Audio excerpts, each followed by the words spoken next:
Power. Power is in every aspect of our daily lives. From USB-A and 3.5mm jack to lightning cable, and the all-powerful USB-C. This means we have now collected a myriad of different connectors to transfer power and data to various devices. And as I age, my collection of dead devices adds up, and so do the cables. So what do we do?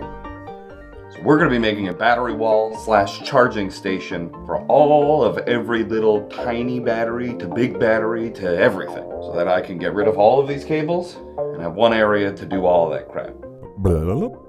Let's go do it. Yes. This is going to be what you need if you plan on making a power wall. I made mine out of wood and an old car grill that I had left over.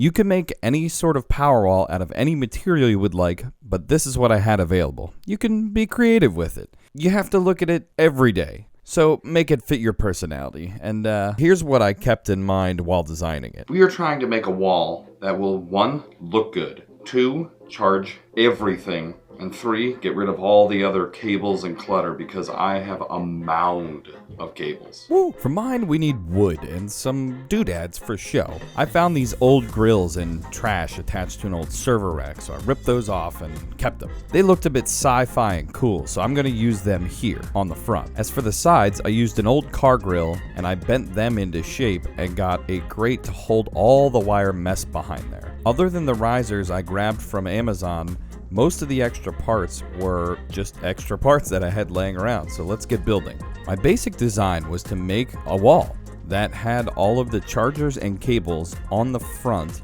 while also being able to hold all of the devices or batteries it was also charging. Because we've all been in that situation where we needed to charge something, but the only outlet was nowhere close to anything to set the actual phone down on, leaving you with the dreaded wall tangle. I feel like Icarus, but with 5G. So, instead of floor slapping my phone into oblivion, my design creates a slim basket to hold all the extra cabling and ugly power bricks. Why your face so ugly?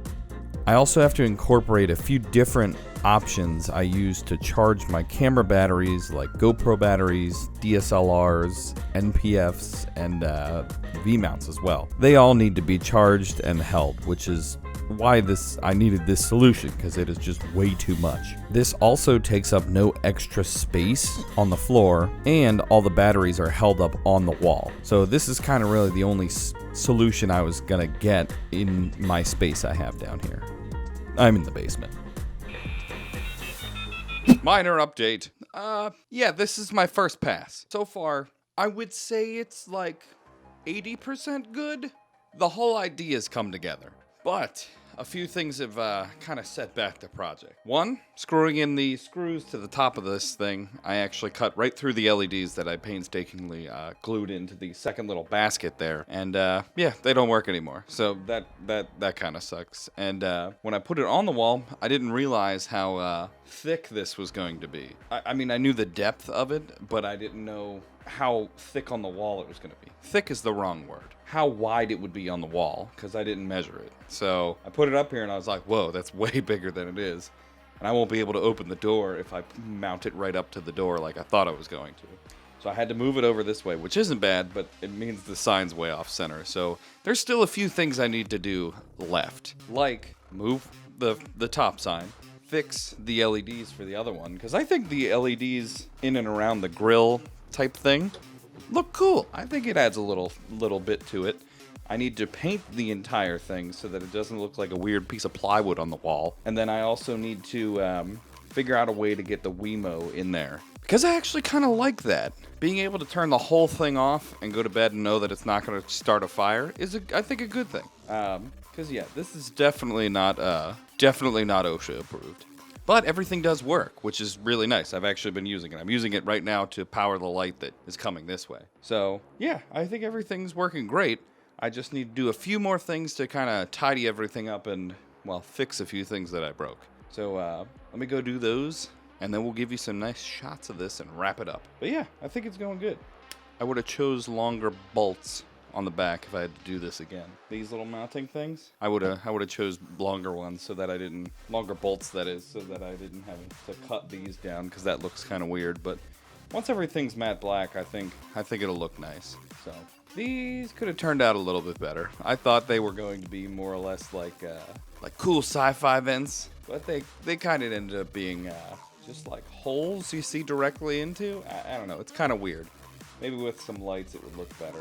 I think it did look better with the lights, but I don't know. I think it's very functional. And the headphone rack's actually super nice. And this has, the lightning case has all the, like, every cable that you'd ever need to charge anything right in there. I'm throwing all the rest of them out. Yeah, that huge box.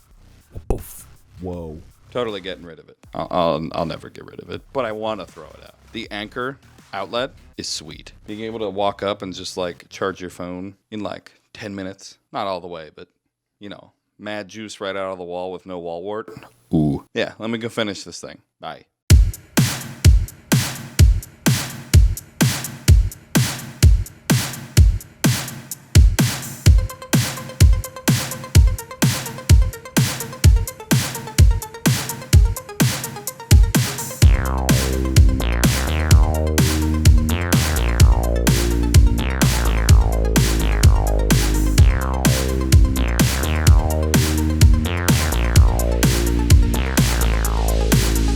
Woo!